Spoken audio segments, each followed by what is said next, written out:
बच्चे ही खाना बनाते थे, बच्चे ही लकड़ी बीन के लाते थे, बच्चे ही आग लगाते थे। मेरा रास्ता एक ही बात से चलता है, I am 100% choiceless. You don't have to think about options, you have to think about solutions. Correct. जब आपके पास ऑप्शन ही नहीं है तो आप क्या करोगे? तो ये मानसिकता लेकर जब आप काम करते हैं तो सॉल्यूशन बनते हैं, डेवलप होते हैं।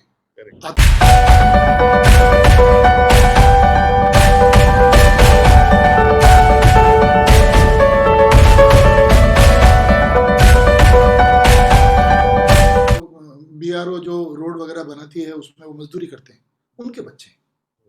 तो आप अंदाजा लगाइए किस बैकग्राउंड के बच्चों को हमने अपने साथ लिया है। अच्छा, फिर आता हूँ वापस, गुरुजी से मिलने गया, सिर्फ 1.5 साल बाद। ये बहुत गौर करने की चीज है, मुझे आज भी वो बात याद आती है। मेरा जो भी इंटरेक्शन हुआ वो सरकारी विभाग में चीफ सेक्रेटरी से हुआ, सेक्रेटरी एजुकेशन से हुआ, सेक्रेटरी ट्राइबल अफेयर्स से हुआ और कुछ डायरेक्टर्स से हुआ। बाकी मैं किसी को नहीं जानता था, मैं किसी मंत्री से नहीं मिला था, इवन एजुकेशन मंत्री से भी नहीं मिला था।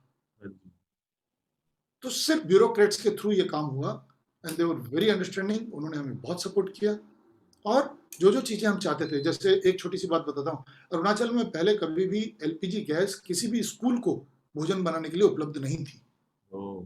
केवल लकड़ी पे भोजन बनता था, जहाँ पे भी रेजिडेंशियल स्कूल थे, जिसमें बच्चों के 3-4 घंटे रोज खराब होते थे।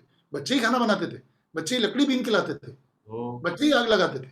तो आप अंदाजा लगाइए वो बच्चे वहाँ स्कूल में पढ़ाई करेंगे या अपने लिए खाना बनाएंगे और दूसरे काम करेंगे। तो हमने चीफ सेक्रेटरी से ये रिक्वेस्ट की कि देखिए डिफॉरेस्टेशन होगा जिसके हम खिलाफ हैं, पोल्यूशन होगा जिसके हम खिलाफ हैं, आप थोड़ा सपोर्ट कीजिए, हमें एलपीजी बताइए। उन्होंने आईओसी से बात की, आईओसी ने कहा हमारे पास ऐसा कोई स्कीम ही नहीं।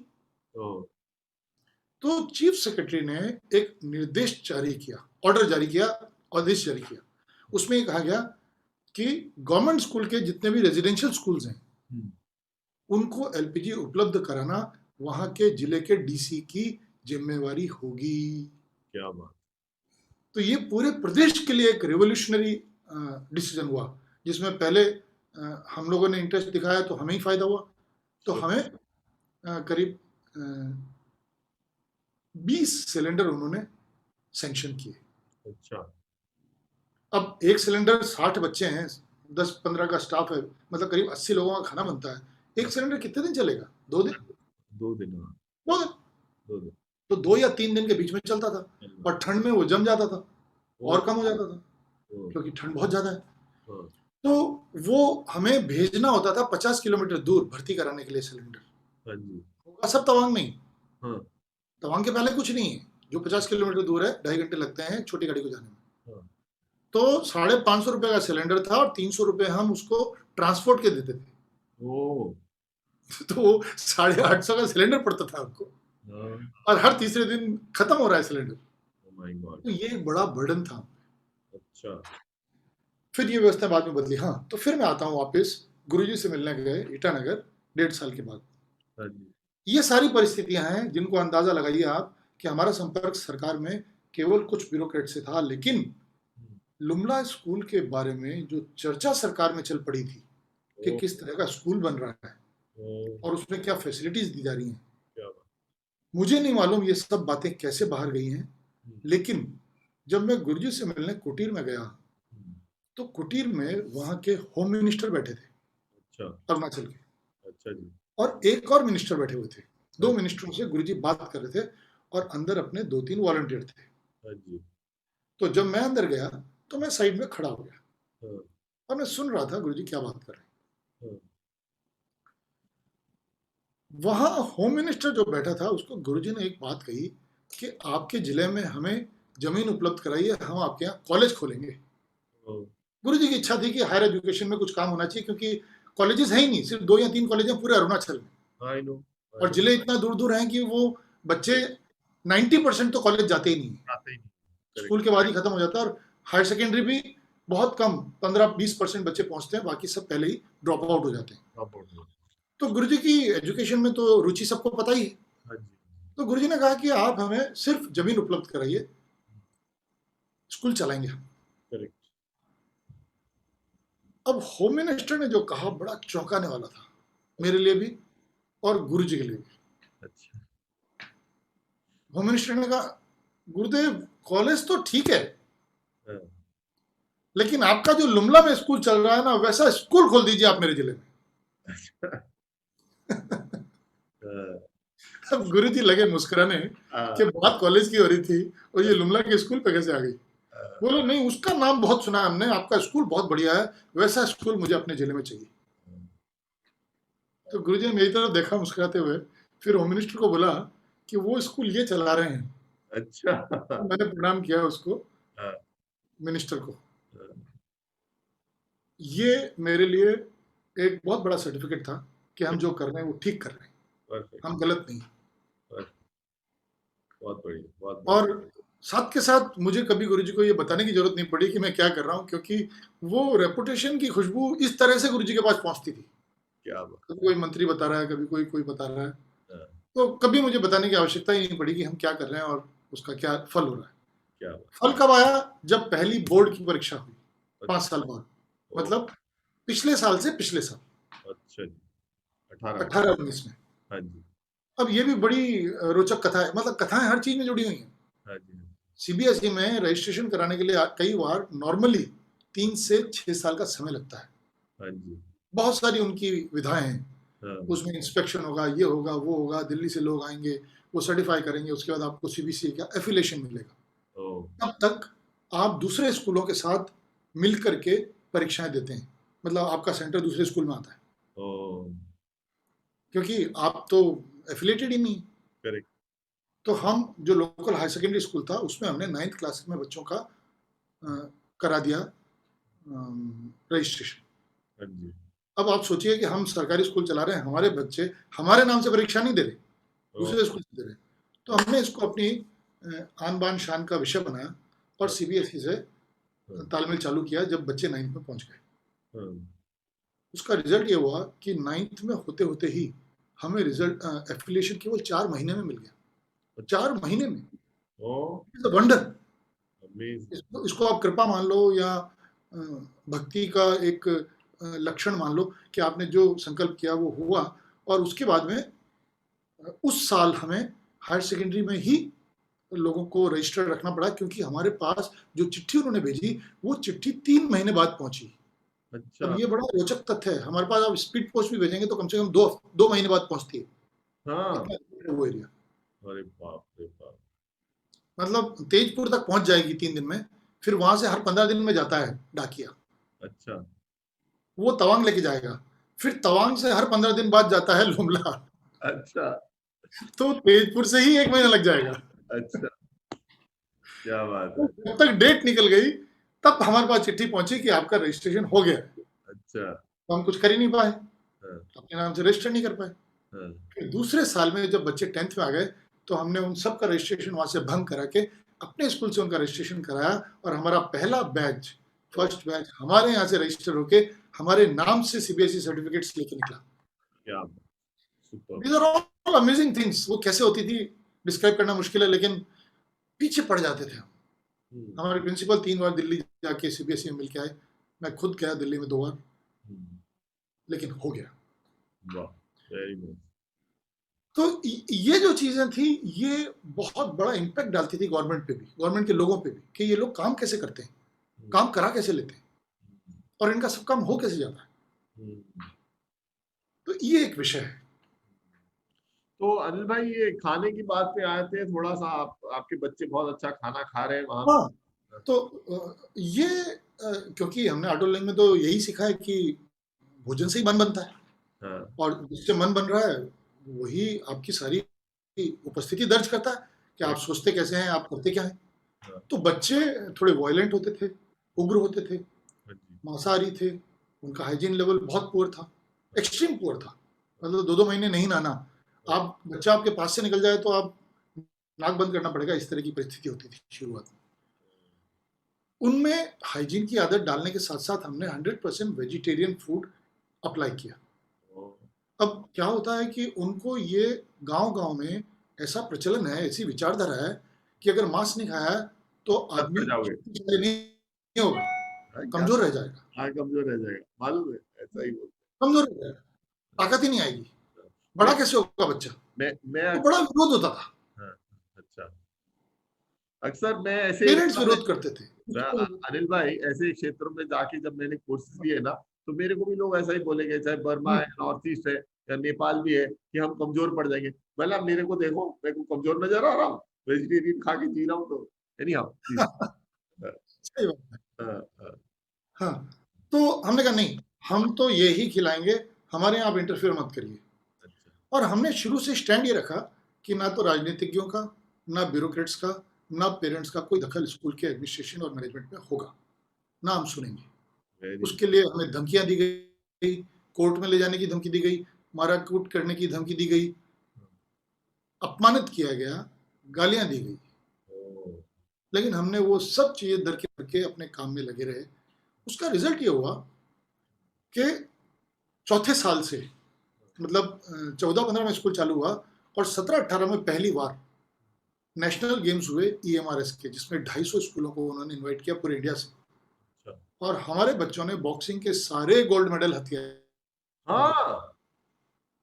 All 9 of them. ये वही बच्चे थे जिनको लोग कहते थे कि ताकत कैसे आएगी, वेजिटेरियन है। और उसी साल, उसके नेक्स्ट ईयर पहला बोर्ड था, बोर्ड में हमारे बच्चे ने पूरे रीजन में 4th पोजीशन ली, डिस्ट्रिक्ट में 1st position Lee with 93% marks. क्या बात, क्या बात, क्या बात! ये अद्भुत था, ये सबके लिए अद्भुत था एकदम। और it was so encouraging for the staff कि हमने ये सिद्ध कर दिया कि हमने जो कहा है वो किया है, और जो हमने किया है वो बच्चों के हक में। क्या बात! तब पेरेंट्स का रेजिस्टेंस कम होना शुरू हुआ, फिर विरोध खत्म हुआ। हमने कहा आप कहते हो ताकत नहीं आएगी, ये तो बॉक्सिंग के गोल्ड मेडल लेके आ रहे हैं। और ऐसा एक बार नहीं हुआ गलती से, दूसरे साल भी नेशनल गेम्स में जहां 450 स्कूल थे, 10 गोल्ड मेडल हमारे स्कूल के पास थे। क्या मतलब नेशनल लेवल पे ये बात हो चुकी है कि अगर बॉक्सिंग है तो EMRS लुमला लेकर जाएगा सारे गोल्ड मेडल। क्या बात! ये स्थापित हो चुका है। Super, super. और CBSE के रिजल्ट्स भी ऐसे ही हैं। दोनों साल में 90% से ऊपर हमारा टॉपर आ रहा है, 100% पास हो रहे हैं बच्चे, 75% से ज्यादा बच्चे फर्स्ट डिविजनर हैं, और 75% बच्चों को कम से कम एक डिस्टिंक्शन मिली है, minimum one subject. Super, super. ये वो बच्चे हैं जिनके पेरेंट्स अनपढ़ हैं। My God, unbelievable. हमारे लिए बहुत एनकरेजिंग था ये 2 साल जो थे, और इसी में बहुत सारा माइंडसेट चेंज हुआ। एक तरह से पूरी सोसाइटी रिवोल्यूशनाइज हुई ये देख करके। और दूसरा पक्ष क्या था कि पहले 3 सालों में, क्योंकि कन्वर्जन में टाइम लगता है, बच्चे जो खा पी के आ रहे हैं, जिस कल्चर से आ रहे हैं, एक तत्काल नहीं हो जाता। करेक्ट। तो वो बच्चे जो रोगी होते थे, हर बार 2-3 साल तक जो हम रोगी बच्चों को अस्पताल ले जाते रहते थे हमेशा, लास्ट के 2 सालों में एक बार भी किसी skin disease, fever, stomach problem, किसी भी चीज से हम बच्चों को अस्पताल लेके नहीं गए। सुपर। अब इसका एक कारण, बहुत बड़ा कारण फूड है। जैसा आपने बताया, मॉर्निंग में हमारे 5 बजे कार्यक्रम चालू होता था और रात को 8 बजे बच्चे सोते थे। तब तक हर व्यक्ति, स्टाफ समेत, पूरा बिजी है पूरे टाइम। सुबह 1 घंटा 1.5 घंटा उनका स्पोर्ट्स और गेम्स का है। उस गेम्स और स्पोर्ट्स के तुरंत बाद उनको बादाम और मुनक्का हर बच्चे को मिलता था।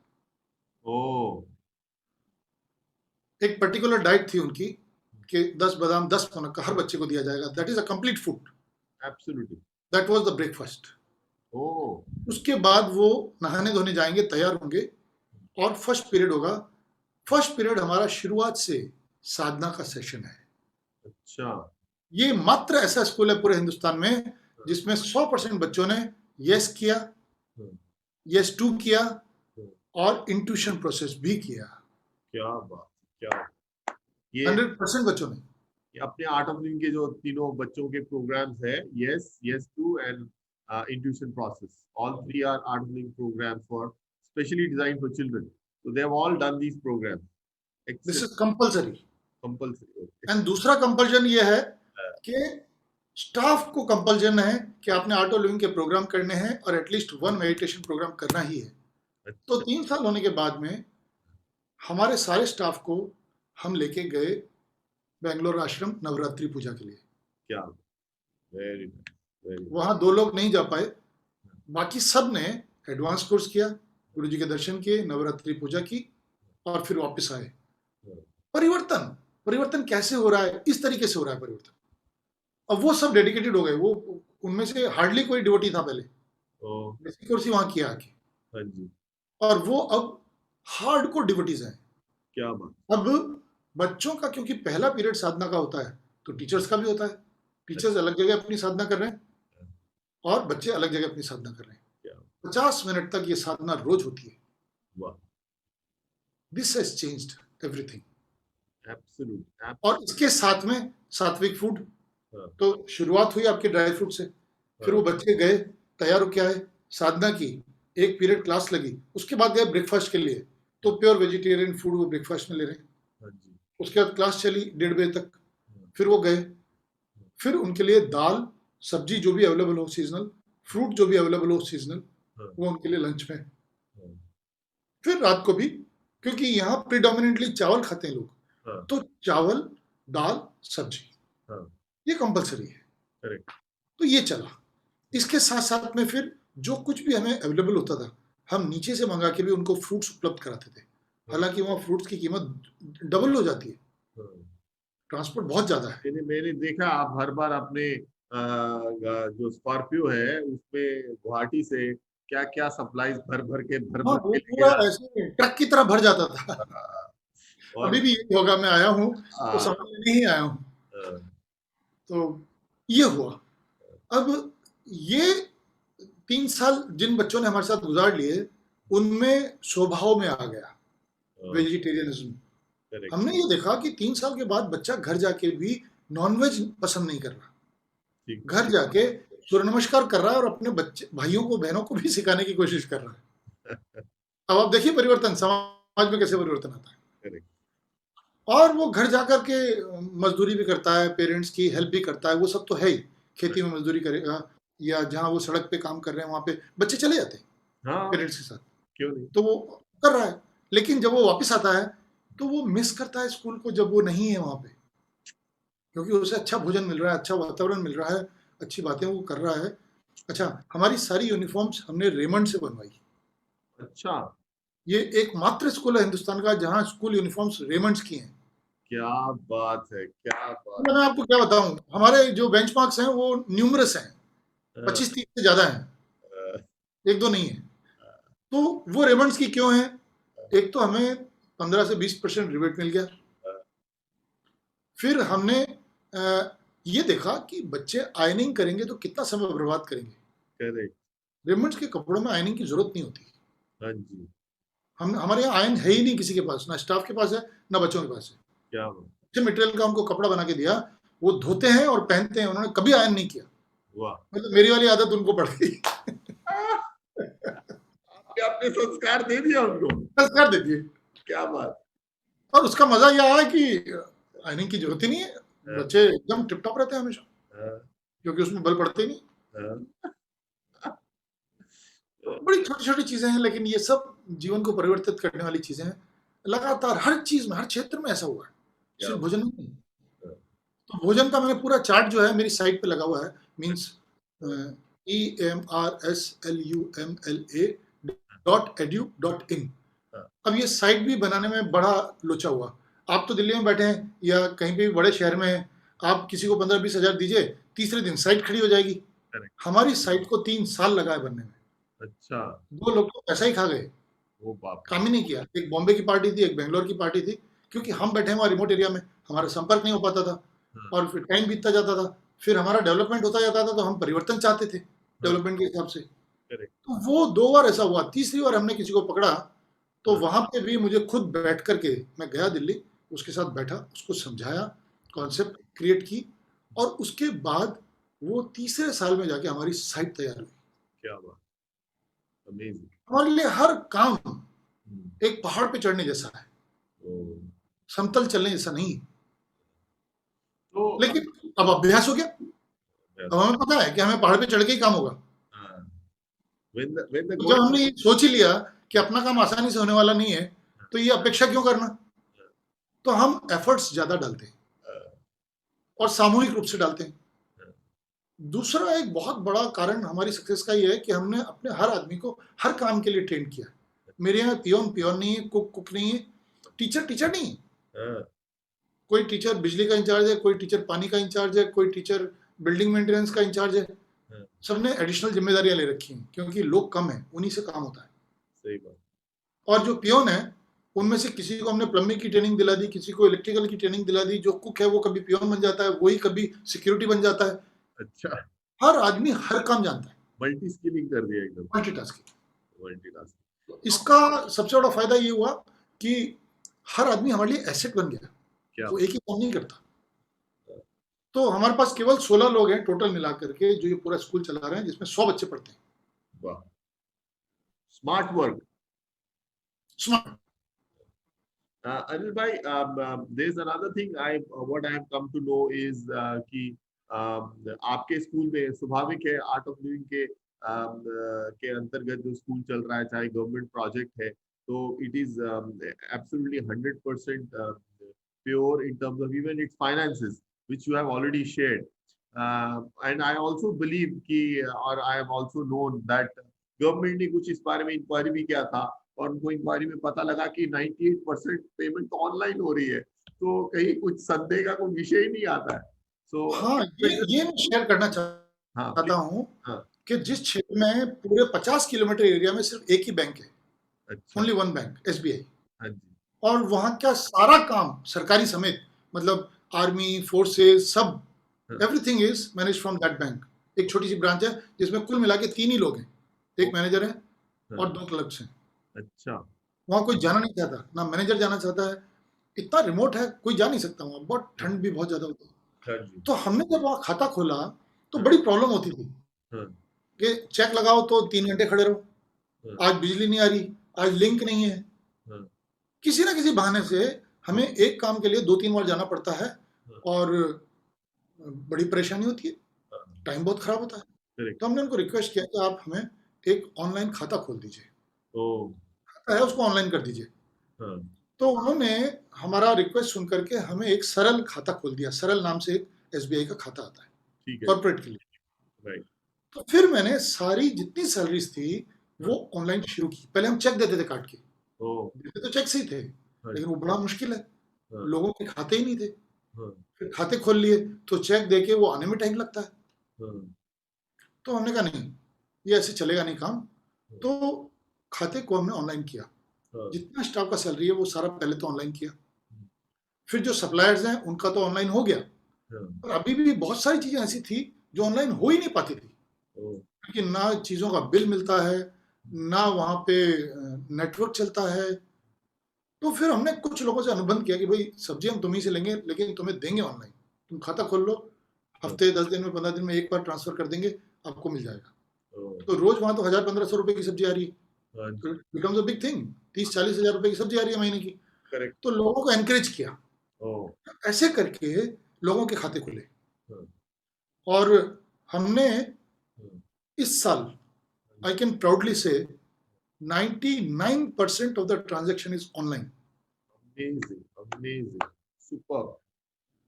शुरुआत से ही हमने 70-80% के ऊपर तो कर दिया था, लेकिन उसको इंक्रीज करते गए, 2-3 साल में वो 98-99% हो गया। अब हालत यह है कि फुटपाथ पे भी जो बैठे हुए लोग हैं उनको भी पता है कि ये लोग पैसा नहीं देते, इनको अकाउंट नंबर देना पड़ता है। It creates a lot of work for me, क्योंकि 300 रुपए की सब्जी है, उसको भी जाकर के ऑनलाइन घर आके उसका नंबर डालो, ये करो वो करो, फिर ट्रांसफर करो, बट दैट मेक सेंस। अब क्या मुझसे कोई पैसे नहीं मांगता। दूसरा एक सिक्योरिटी है कि लोगों को ये पता है कि स्कूल में पैसे नहीं है, कैश नहीं है इनके पास, कैश नहीं है इनके पास, they don't deal in cash, so nobody will ever come to ask for cash or donation or demands. कोई लोग जो है और उनमें से अपने आप को कहते हैं हम एक सोशल ऑर्गेनाइजेशन है के नाम से, ऐसे एक कह सकते हैं ढांचा बना के, और वो लोग आ जाते हैं पैसे लेने नाम के लिए, तो वो चंदा होता है, but actually it's not actually, मतलब आप खुशी से नहीं, आपको जबरदस्ती ही मांगते हैं पैसा किसी न किसी बहाने से। तो ये तो बहुत ही अच्छा स्ट्रैटेजी अनिल भाई ने जो शेयर किया। ये सबको मालूम है ऑनलाइन पेमेंट होनी है तो कोई ऐसे धमका के पैसे उड़वाने के लिए और उस तरीके से बोलने के लिए नहीं आते आपके द्वार पे। That's a very smart move I think, and in keeping with the times also. या सो अनिल भाई, एक्चुअली ये बहुत बड़ा एस्पेक्ट प्रूव हुआ कि हमारा financial management and HR management हाँ, बहुत ही सुदृढ़ रहा और उसी के कारण हम लोग सर्वाइव कर पाए। अदरवाइज वहां सर्वाइव करना it was almost like impossible, क्योंकि मेरे ही सहयोगी हाँ, जब शुरुआत थी तो ये कहते थे कि 2-3 महीने में तो लौट ही आएंगे, वहां कुछ होने वाला नहीं है। नहीं सही बात है, सही बात है। वो नहीं जान रहे थे अनिल भाई किस मिट्टी के बने हैं। हाँ। तो हमको पता लगा ये मिट्टी के नहीं बने हैं, ये मिट्टी के माध्यम से मिट्टी के नहीं बने हैं, और इनके साथ गुर्दे का संकल्प जोड़ा है तो होना ही है। Very nice. So Anil bhai, before we close, I want to ask you what are the plans ahead at a personal level. आपका पर्सनल प्लान तो सब गुर्दे को समर्पित है ही है, उसमें तो कोई संदेह की बात ही नहीं। फिर भी इसमें कुछ एक एनेक्डोट है, बहुत छोटा सा एनेक्डोट है जो मैं शेयर हाँ, करना चाहूंगा। हाँ, मैं 2-3 साल पहले की बात है, मेरे को याद आ रही है अभी। हाँ, अपने एक बहुत ही सीनियर टीटीपी टीचर हैं, वो बैठे हुए थे हाँ जी, कश्यपा में, हाँ, और वो मुझसे ये पूछ रहे थे कि अनिल, तुम वहां पे इतना रिमोट एरिया में जहाँ कोई जाता नहीं है पहली बात तो, और गया तो 3-6 महीने से ज्यादा रहता नहीं है, वहां तुम रह कैसे पा रहे हो?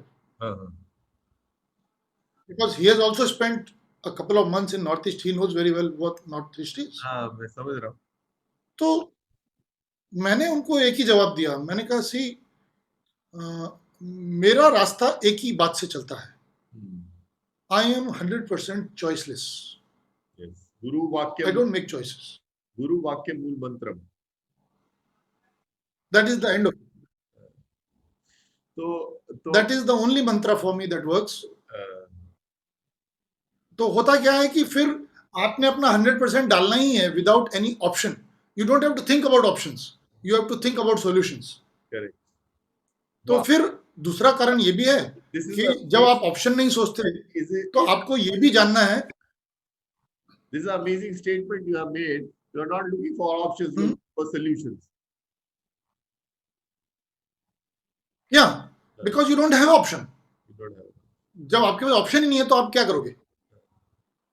तो ये मानसिकता लेकर जब आप काम करते हैं तो सॉल्यूशन बनते हैं, डेवलप होते हैं, Correct. आते ही हैं, उसके अलावा कोई चारा ही नहीं है प्रकृति के पास। दूसरी बात यह है कि हमने कोई भी काम जिंदगी में मजबूरी में नहीं करना होता, खुशी से करना होता है। Correct. तो जब हम अपने संकल्प को अपनी खुशी के साथ जोड़ते हैं, अपनी विशेष के साथ जोड़ते हैं, तभी वो संकल्प बनता है, नहीं तो वो एक मजबूरी बनी रहती है, और मजबूरी में कोई भी काम ठीक से नहीं होता। मजा नहीं तो आता। हमने कितनी भी विषमताएं आई, जब हमारे पास खाने का भी हिसाब किताब नहीं होता था, जब हमारे पास समस्याएं इतनी ज़्यादा थी कि बेसिक चीज़ों के लिए भी हम तड़फ रहे थे, और सर्दी और बरसात से हम लोग जूझ रहे थे, तब भी ये कभी ध्यान में नहीं आने दिया कि अच्छा होता हम कहीं और होते। Oh, ये कभी मन में भी नहीं आया। तो फिर मैंने गुरुजी को चिट्ठी लिखी, मैंने कहा Guruji, the best time of my life is this when I have learned the most, correct. The best assignments that you have provided to me is this, Yeah, where I have utilized 100% of my abilities. right. Right. The best prasad from you is this assignment, where I have realized myself beyond my own expectations. क्या क्या तो मैं इसे बहुत शुभ मानता हूँ। क्या ये जो चॉइसलेस होना है, ये यही है कि एक तो चॉइसलेस होने से आदमी में भक्ति प्रगाढ़ हो जाती है, बोले अब जो होगा देखा जाएगा, देखी जाएगी। और वो भक्ति फिर फलदायी भी हो जाती है, क्या क्योंकि वो हो ही जाता है। क्या I think this is one manner of surrender, where you say कि करना है तो यही करना है, मरना यहाँ, जीना यहाँ। क्या वेरी नाइस, सुपर्ब अनिल भाई। I mean we have known each other for more than 18 years now, but मुझे लग रहा है आज मैं आपको सच में जानने लगा हूँ। तो this has been a very inspiring session, और मुझे लग रहा है कि औरों को भी बहुत इंस्पिरेशन मिलेगी। और आपको याद है कि नहीं याद है, मैं तो हमेशा मेरे दिल में याद रखता हूँ कि मैंने आपको ऑफर, स्टैंडिंग ऑफर दे के रखा है कि ऐसा कोई भी और कोई स्कूल चलाना हो तो मुझे बता देना, हम भी कहीं किसी पहाड़ पे एक स्कूल को लेकर बैठ जाएंगे। आप तो जान ही रहे हैं कि हमारा ये स्टैंडिंग ऑफर है। चलिए, तो इसके साथ unless there something else you want to share, I would like we can See, my story is very long, so तो वो कभी खत्म होने वाली नहीं है। so this was one of the most enriching sessions that I have had the opportunity of listening to। और ये हमारा सौभाग्य था कि हमको इतना समय दिया। हमारे रूम में अनिल जी का हम तहे दिल से उनकी वेल बीइंग और वो जो काम में लगे हैं उसमें वो आगे निरंतर बढ़ते रहे, ये कामना के साथ इस वीडियो को समाप्त करते हैं, संपन्न करते हैं। और मैं आपसे कहूंगा कि आप इस वीडियो को ज्यादा से ज्यादा लाइक कीजिए, शेयर कीजिए, हम इस चैनल को सब्सक्राइब कीजिए और कमेंट जरूर दीजिए प्लीज।